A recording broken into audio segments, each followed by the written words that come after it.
Bonjour tout le monde, bienvenue à notre panel de discussion. À l'Agence Québec Rive-Sud, chez Hero Financier, on fait un style podcast pour vous présenter un peu le besoin en assurance de personnes. Puis justement, avec les conseillers avec lesquels je vous ai invité aujourd'hui, on va regarder ça un peu plus en détail, puis poser certaines questions, démystifier ça un peu ensemble. Puis bien évidemment aussi montrer à quelle personne ça devrait être un peu plus un besoin important, puis à d'autres aussi, quel type de produit qui serait plus efficace pour eux autres. Bien, justement, je vais vous présenter mes invités. Première des choses, Raphaël Simard, qui est un conseiller en sécurité financière de mon équipe. Bonjour. Alexandre Demers. Salut. Félix-Antoine. Bonjour. Yes. Vous êtes tous les gars des conseillers de l'Agence Québec Rive-Sud, c'est ça? Exactement. Ouais. Super. Relativement simple, dans le fond, je veux que vous m'expliquiez un peu en quoi ça consiste aussi votre permis en tant que tel, si je pose la question à Raph en premier.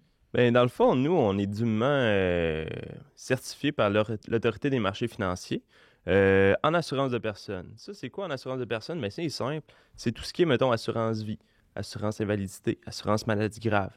Donc, on vient vraiment, dans le fond, couvrir les besoins, dans le fond, des particuliers avec ces choses-là. Puis également, on se spécialise également dans les produits d'épargne. OK, super. Bien, merci pour la définition, effectivement. C'était éducatif. Justement, par rapport à l'assurance vie, Félix-Antoine, je pense qu'il existe plusieurs types. Peux-tu m'en dire? Oui, effectivement. Il y a, premièrement, l'assurance temporaire qui vient couvrir un besoin temporaire. Ensuite de ça, on peut aussi avoir l'assurance permanente qui va venir couvrir un besoin permanent qui va te suivre jusqu'à la fin de ta vie. Puis on a aussi la partie assurance participative et universelle. Beau point de vue que tu m'as mentionné là, Félix. Je trouve ça important de démystifier un peu plus les deux. Puis justement, au niveau du besoin temporaire, Alex, ça consiste à quoi? C'est ça, dans le fond, comme ça dit dans le mot, un besoin temporaire, c'est pour venir couvrir justement un besoin temporaire, comme admettons une maison qui va être payable durant 20-25 ans en général. Sinon aussi, c'est pour venir couvrir votre revenu familial. T'sais, si admettons justement la personne en question décède, veut pas, mettons c'est la mère ou le père, peu importe, son revenu est quand même très significatif pour la famille. Donc, si cette personne décède, ça va venir faire un débalancement dans la famille. Fait qu'on comprend. Fait que, tu sais, si en tant que tel, excuse-moi, je te coupe, tu sais, par rapport à ça, on va souvent dire, tu sais, engagement financier, revenu familial, puis si jamais, justement, il arrive un décès prématuré, bien, ça se peut que la famille manque de somme aussi par rapport à les études des enfants, le sport, puis les engagements financiers en tant que tel, vu l'hypothèque aussi, puis les prêts automobiles font partie de ça. Puis, justement, tu sais, on a parlé de besoins temporaires, mais tu sais, au niveau permanent, c'est un peu différent. Si, Alex, tu me réponds encore une fois par rapport à ça. Ben écoute, la différence, c'est comme dans le mot permanent, temporaire. Permanent, ça va vraiment pour venir couvrir l'entièreté de votre vie. Il n'y a vraiment pas de... Tu sais, c'est pas pour justement couvrir une maison, c'est vraiment pour couvrir les frais de décès. Tu sais, on pense que ça coûte 2 $, mais ça ne coûte vraiment pas ce montant-là. On dirait plus entre un 10 et 20 000 $. Donc, on veut pas, on vient couvrir ça. Et aussi, le même principe que la temporaire, on vient couvrir l'assurabilité de la personne et aussi le revenu de la famille.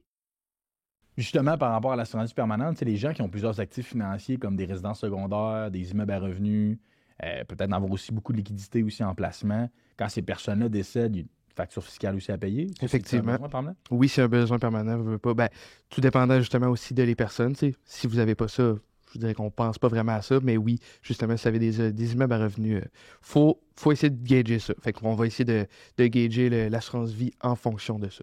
Je comprends ça. Ben, merci pour ta réponse. Puis, par rapport à ça aussi, Raph, si je peux te séduire en tant que tel, tu sais, est-ce que l'assurance vie aussi, c'est un besoin qui change au fil du temps? Ben oui, absolument, dans le fond, parce que tout dépendant quand est-ce qu'on souscrit à une assurance vie, on n'est pas rendu à la même étape, mettons, dans 5 ans plus tard, exemple. Je vous donne un exemple. Mettons, moi, je suis étudiant, j'ai 20 ans. En ce moment, mes besoins seraient vraiment plus de couvrir mes frais de décès ou de garantir mon assurabilité. Mettons, je veux m'acheter, dans le fond, une maison dans 5 ans. Mais là, mon besoin, déjà là, il change parce que j'ai d'autres engagements financiers, justement. Je ne suis pas dans la même situation que j'étais actuellement. Puis, tu sais, par rapport à ça, justement, on va souvent dire que j'ai mes assurances de job, j'ai l'assurance collective, autrement dit, que mon employeur va m'offrir.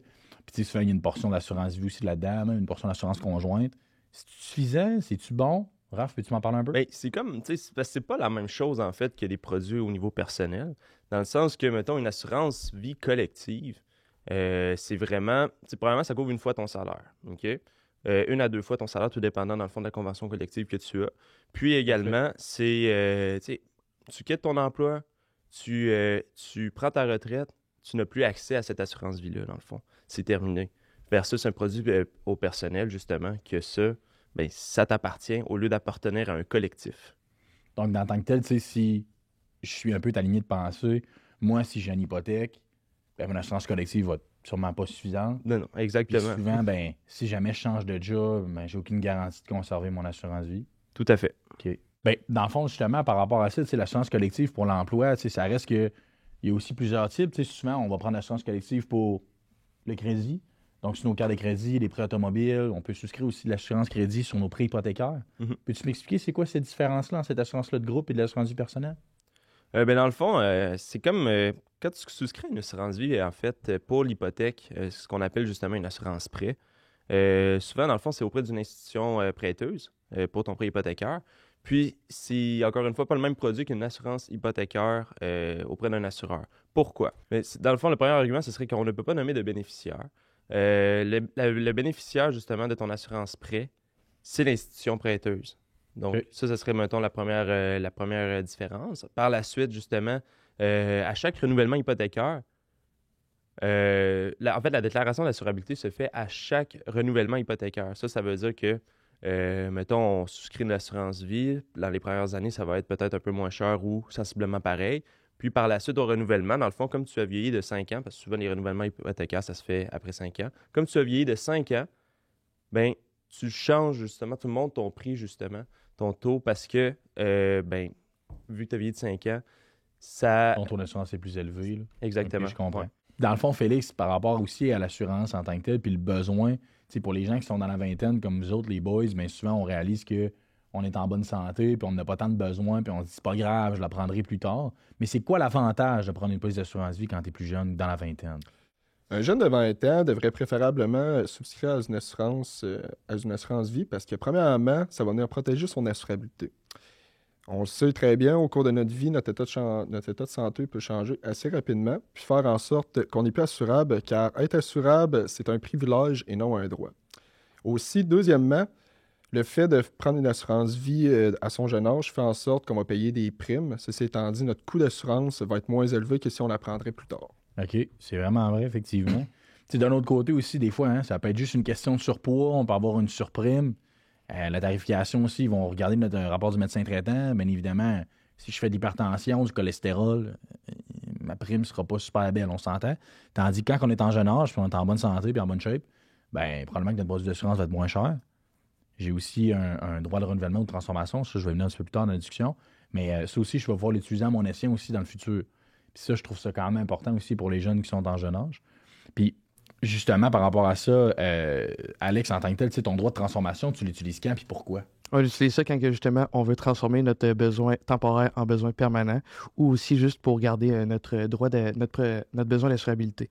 Dans le fond, on n'aura pas besoin de repasser des tests pour justement notre besoin d'assurabilité quand on passe la première fois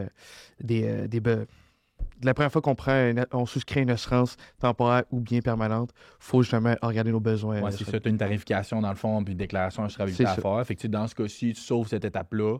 Tu peux juste transformer ta protection en permanente ou encore une fois en temporaire. Parfait. Ça, puis d'un autre côté aussi, l'avantage de faire ça, oui, c'est de ne pas faire de tests de santé, mais aussi ça donne une flexibilité par rapport aux produits. Justement, vous le savez, il y a une divergence de prix entre l'assurance vie temporaire et l'assurance vie permanente. Effectivement. Puis justement, Raph, nous autres, on fait beaucoup quand même là, de produits permanents aussi avec nos clients, dont par exemple aussi des produits spécialisés. Quelqu'un qui a une assurance vie temporaire, mettons, de 100 000, finalement, il veut 500 000 d'assurance vie permanente, peux-tu? Non, malheureusement, on ne peut pas faire ça. Dans le fond, c'est sûr que si on a un capital de 100 000, on ne peut pas arriver directement à 50 000. On peut y aller, on peut le transférer directement au même montant qu'en ce moment ou le diminuer, tout simplement. Fait que là, dans le fond, dans cette situation-là, on va être obligé justement de refaire une déclaration d'assurabilité. Super, je comprends. Fait que dans le fond, pourquoi souscrire une assurance vie jeune? En résumé, ça va être de ne pas refaire des déclarations d'assurabilité déjà que j'ai produit mon produit d'assurance avec un état de santé bonne. Donc, je n'ai pas besoin de repasser les tests. Après ça, je vais sauver de l'argent, c'est ce que vous me dites. Effectivement. Puis en dernier lieu, si je veux transformer en produit permanent, ça, j'ai le droit de le faire aussi. Fait que ça peut être des produits plus avantageux pour moi dans le futur. Ouais. Parfait. C'est bon, ça. Next subject. Justement, on a parlé un petit peu là, de l'assurance collective puis la job en tant que telle. Hein? Ouais. Souvent, on a de l'assurance accident-maladie dans les assurances collectives. Vous pouvez m'expliquer un peu c'est quoi? L'assurance salaire, c'est qu'en gros, en cas d'accident ou maladie, ton assureur va venir payer environ, je dirais, c'est généralement 70% de ton salaire pour que tu puisses continuer à subvenir à tes besoins malgré ton invalidité ou encore une maladie qui s'est survenue. Fait que moi, dans le fond, si je fais une dépression demain matin, mon employeur, en tant que tel, l'assureur, en tant que tel qui couvre la convention collective, va venir me verser une portion de mon salaire en cas d'invalidité ou de maladie. Dans ce cas-ci, mettons, ça aurait été une dépression, ben là, à ce moment-là, j'aurais pu avoir un versement, autrement dit. Puis, tu sais, souvent, ça m'amène à une question. Tu sais, nous autres, on parle aussi d'assurance maladie grave. C'est un des produits qu'on offre. C'est quoi la différence entre, justement, la protection de l'assurance salaire en cas de maladie versus de l'assurance maladie grave? L'assurance maladie grave, en gros, c'est qu'en cas de diagnostic d'une maladie grave, notre assureur va venir nous remettre un montant forfaitaire libre d'impôt, ce qui va nous permettre justement de s'adapter à notre nouvelle réalité due à notre nouveau diagnostic. Que je comprends. Fait que, tu sais, dans le fond, moi, si par exemple j'ai des médicaments non réclamables à RMQ, si par exemple j'ai un diagnostic de cancer, mon conjoint, il faut qu'il s'occupe de moi à la maison, ben, tu sais, dans le fond, l'assurance maladie grave, ça sert à ça. Effectivement, tout à fait. C'est bon. Fait que dans le fond, on m'explique que, tu sais, souvent quand je vais réclamer en cas de maladie, tu sais, souvent, la RC a mis une loi que justement, je peux pas avoir plus que 70% de mon revenu en cas d'invalidité.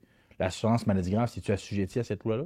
Non, dans le fond, ça n'aura pas d'impact justement sur ton assurance invalidité. C'est tout simplement un montant forfaitaire qui t'est versé de plus. Donc, ça n'a aucun impact. Que je comprends. D'un autre côté aussi, il y a un autre type d'assurance aussi qui n'aura pas d'impact sur la coordination qu'on appelle, donc sur le 70% du revenu. On parle du crédit invalidité. Ça, tu peux mettre ça sur ton assurance vie, c'est ça? Oui, exactement. Le crédit d'invalidité, dans le fond, c'est un peu comme une assurance crédit, par contre. C'est comme Ok. pour couvrir ton crédit. Donc, si jamais, dans le fond, tu as une hypothèque ou quoi que ce soit, on le recommande souvent. Puis le crédit d'invalidité, dans le fond, c'est quoi? C'est non intégrable. Fait que justement, c'est pas assujetti aux lois, justement, de l'ARC concernant, dans le fond, le fait que tu ne peux pas t'enrichir avec de l'assurance invalidité. Donc ça, encore une fois, ça n'a aucun impact sur ton assurance invalidité. Parfait. Fait que, tu sais, regardez, ça conclut pas mal, je dirais, notre panel. Tu sais, merci les gars en passant pour les réponses à nos questions. Tu sais, en résumé, ce que je trouve bien, c'est que tu sais, le besoin d'assurance, ça évolue au fil du temps. N'importe qui peut souscrire à ça, que ce soit une jeune personne ou une personne plus âgée. Puis bien entendu, c'est important de couvrir l'entièreté de vos besoins, que ce soit des besoins temporaires ou permanents. Puis justement, si on a une maladie grave ou si jamais on a une invalidité de longue durée, bien justement d'avoir des produits d'assurance qui sont de plus, qui peuvent vous donner plus de sous dans vos poches en cas de diagnostic, ça peut être intéressant pour garder le même niveau de vie. Fait que si jamais vous avez des questions par rapport à tous ces produits-là, vous aimeriez prendre rendez-vous avec un de nos conseillers, n'hésitez pas. On va toujours être disponible. Les gars, on va mettre vos informations justement dans la description. Et deuxième des choses, ben, bienvenue au cabinet de services financiers à Québec Rive-Sud. On va être fiers de vous recevoir ici en cabinet. Une bonne journée à tout le monde. Bonne journée tout le monde. Bonne journée. Bonne journée.